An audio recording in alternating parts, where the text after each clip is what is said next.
Hello and welcome to the Hobby Corner.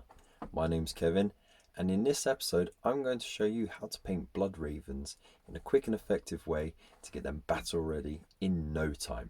So stay tuned.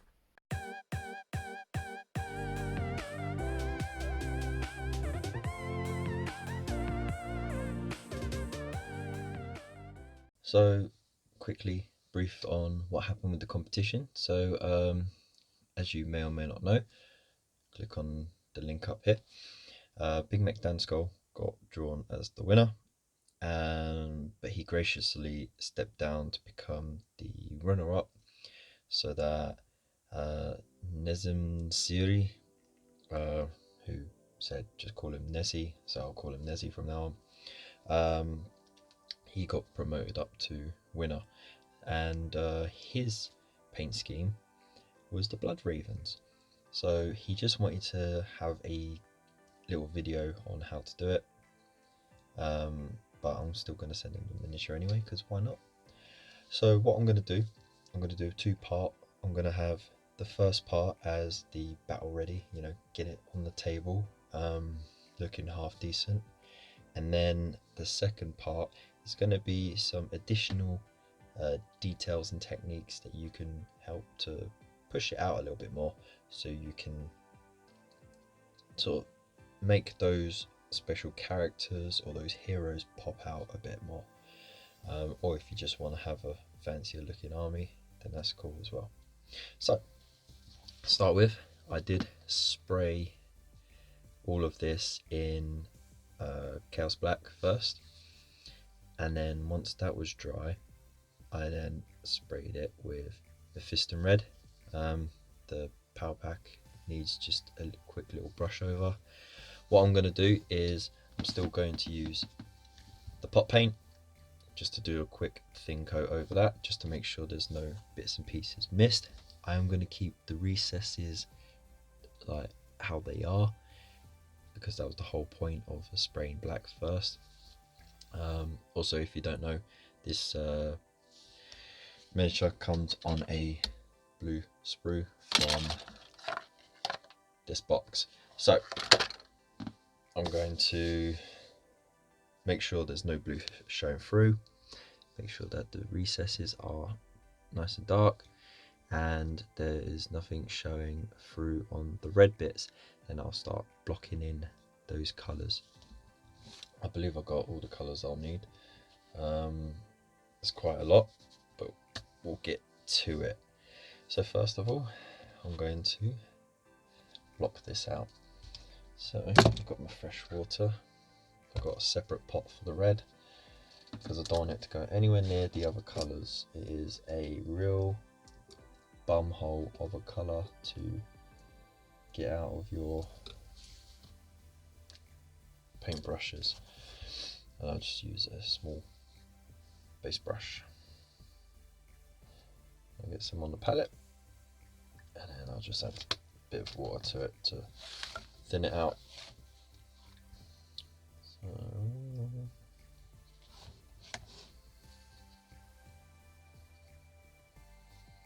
it could go a little bit thinner, I don't need it like to layer or anything.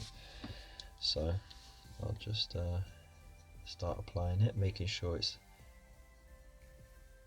thin and consistent, because I don't want to get any lumps or streaks on the paint job.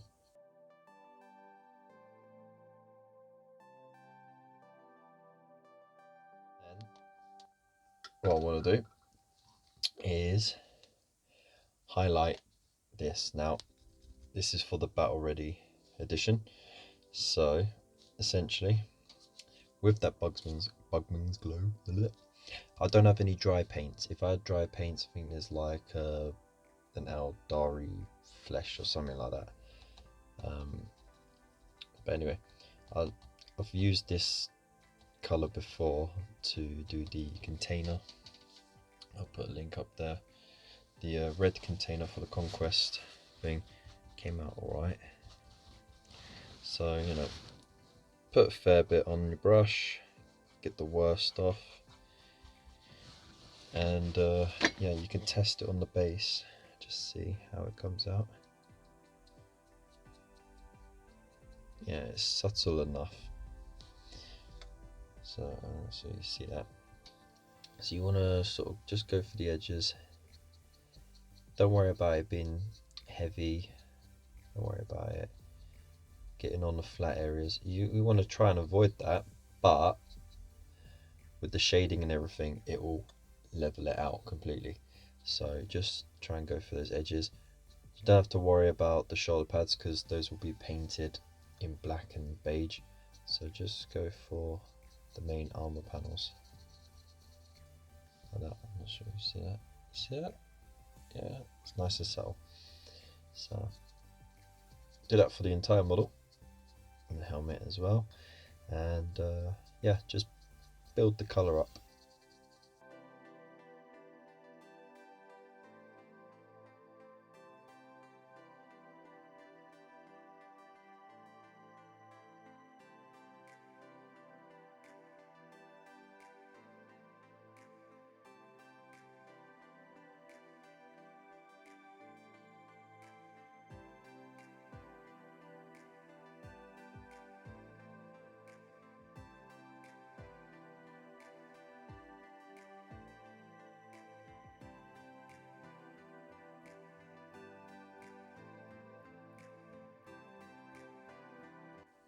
Okay, so as you can see, it's come out alright with the highlights just on the edges. On the flat areas it has dusted it a bit, but you can always layer over that later on if you wish, but the shading will cancel that out, neutralize it, and sort of tone it all down. So you have two options from here. You can go for another dry brush, and I would use this on the extreme areas before doing the wash. Whoops. Because otherwise the tone would be too dramatic if you painted this after the wash. Or you can leave it as it is, wash it, and then go on from there, painting in the details. So that would be your route to getting it on the table quicker. And then to do this would be to take it just that little bit further. We'll be using this for painting the face later. And you have to be a bit more careful because it's a layer paint, not a base paint. It's a lot more wet. So you really have to get a lot of that moisture out. Okay, let's test it. Alright, I think it's almost ready. I think let's get a bit more out of that. Don't want it to be too wet. Okay, so I'll try on here because I don't want to mess up the whole model. So just the extreme corners, just like that, just a very light dusting, and it makes all the difference. It's so subtle.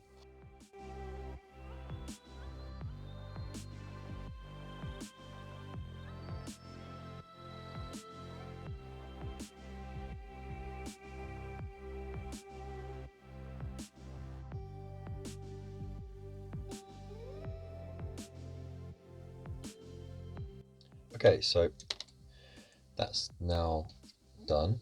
It's looking quite different, but it's still quite bright.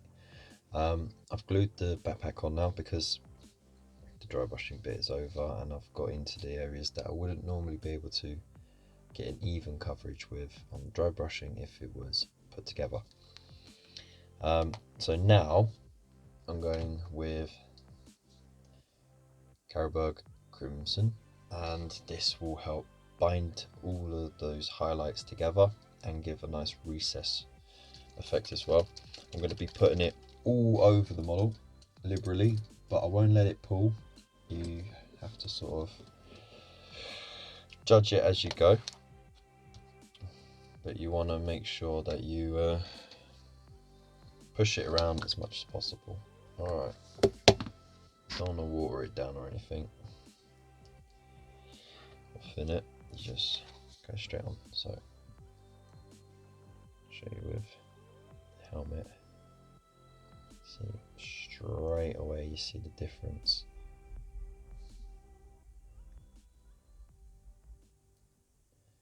Just make sure it doesn't pull too much in those recesses, because it's just going to blot out that detail.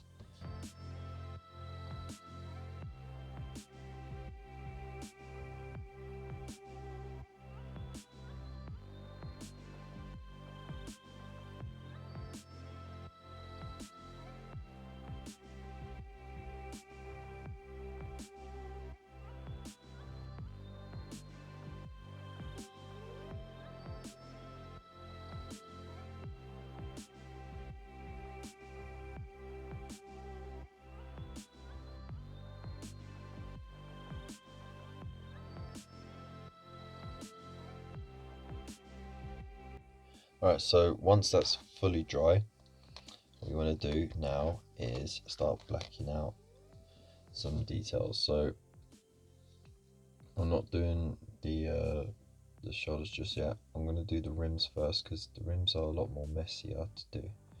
So don't worry if you make a mess of that. Just make sure you don't get it all over the arms. Use the side of your brush like that. Just do a couple of coats on there.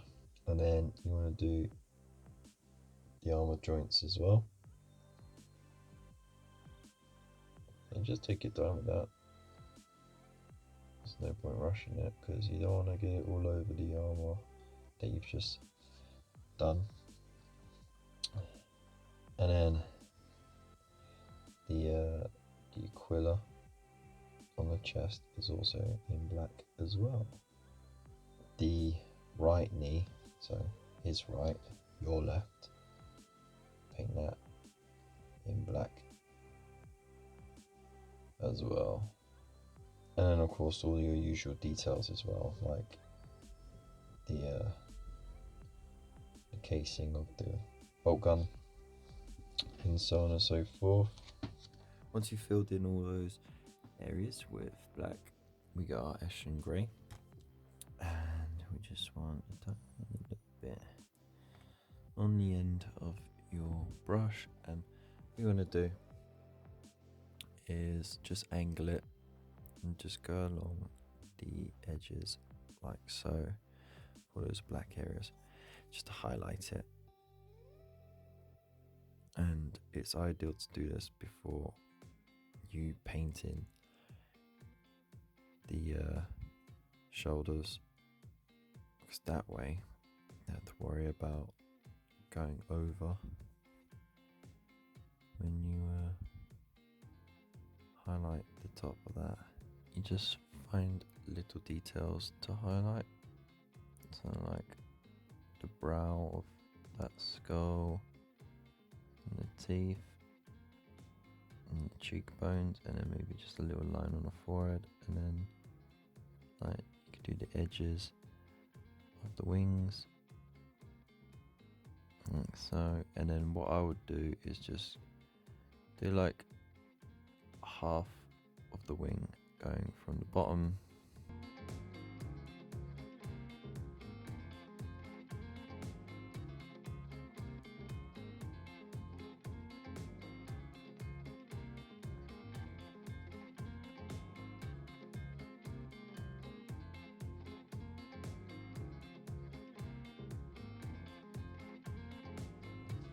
Right, so now the red and the black has been done.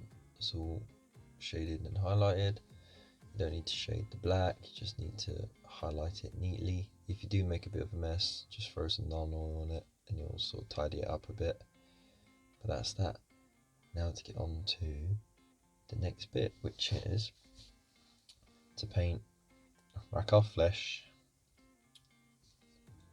As I've shown you guys before, just do easy strokes, and when you get to the edge, just use it as a guide with the tip of your brush so that the brush doesn't run over, like so. If you have to do 2 or 3 layers, it's better to do that than one thick lumpy mess. Alright, so as you can see, got a nice even coat in there of the Rakarth Flesh, and even put some on the purity seal. So what I'm going to do with the YSF shade, let's just get a little bit on the brush. I'm going to do recess shade along the edge of these shoulder pads like that. So just push it in that corner, and you can go over a couple of times. You see I'm just dabbing it in place. As long as you're really careful with it. Boom, there you go. And you ain't going to need to neaten that up at all. So that looks decent. When it dries, it's going to look really effective. And then of course, got purity seal down here, so that you just literally just bung a load on it. See, that's what it looks like when it's dry. Pretty good.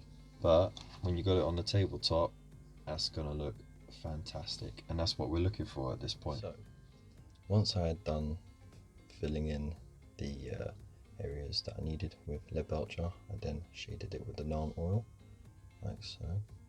So let's get that looking good so far. And then with the pouches, I chose Mornfang Brown with Agrax Earth shade. With the little crack and frag grenades, I chose Caliban Green and Corn Red, and then I threw on non-oil. So it was very quick and effective, and yeah, that is essentially battle ready. So I just need to do the head. Right, so bare head. As you remember, I had painted the Bungman Glow on it, and now I'm going to add Franklin Fresh shade. Give that a good shake. I'm going to use my medium layer brush because I want a bit more control over how much I use.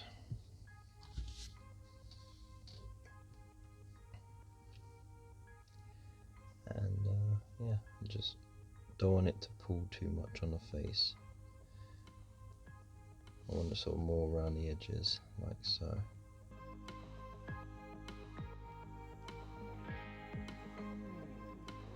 Of course, if you want to know a bit more about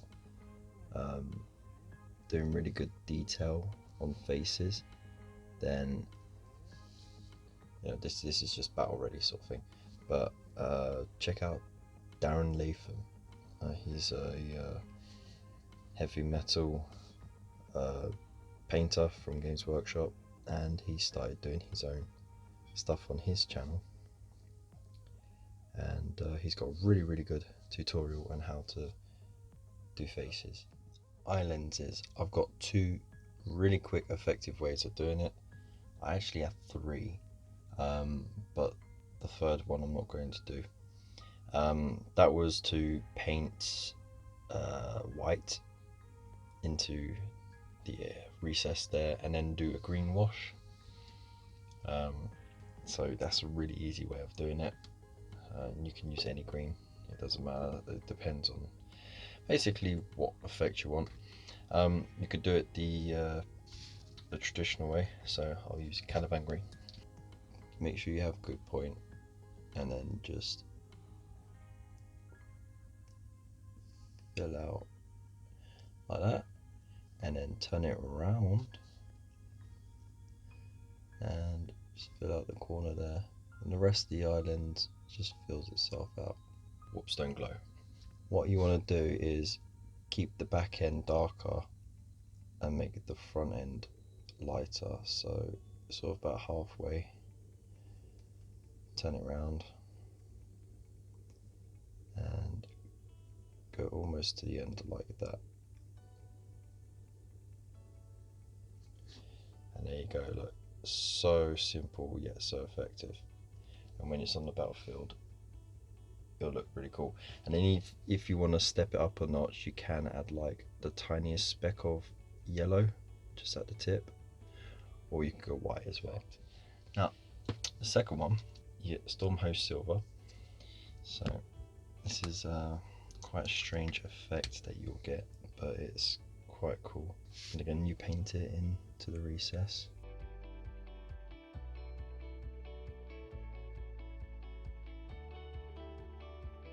like so.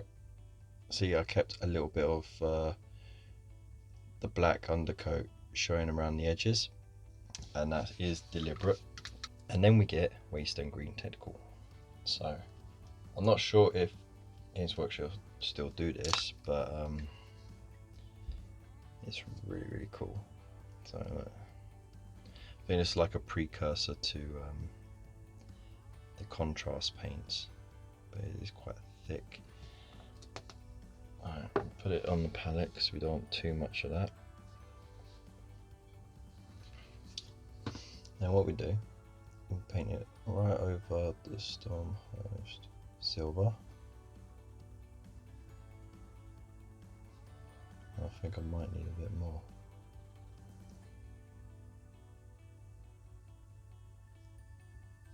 But the idea is you can make it as dark as you like. And as you can see, that's provided a very effective method of getting those stark eyes. So that's just your traditional method, and that's the Stormhost silver and Waystone green. So it's totally up to you which way you want to go, but that one is like the quickest method, and it stands out a lot more at distance. Now we can get back to flesh tone, and with this, literally you just hit the high ends, leave all the recesses and a little bit of the flat areas as well. Like buff, buff. His brow, his cheeks, come down there, his chin. It's gonna look really weird at first, but trust me on this.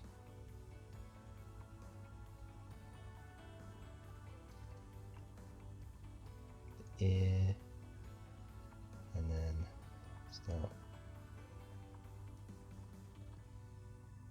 Don't go into the recesses so much, just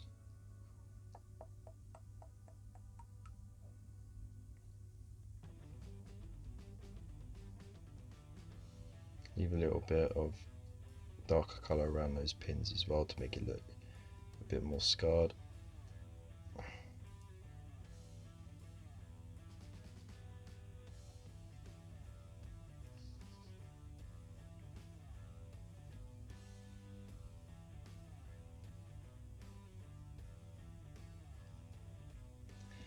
Alright, so looks like a hot mess right now, right?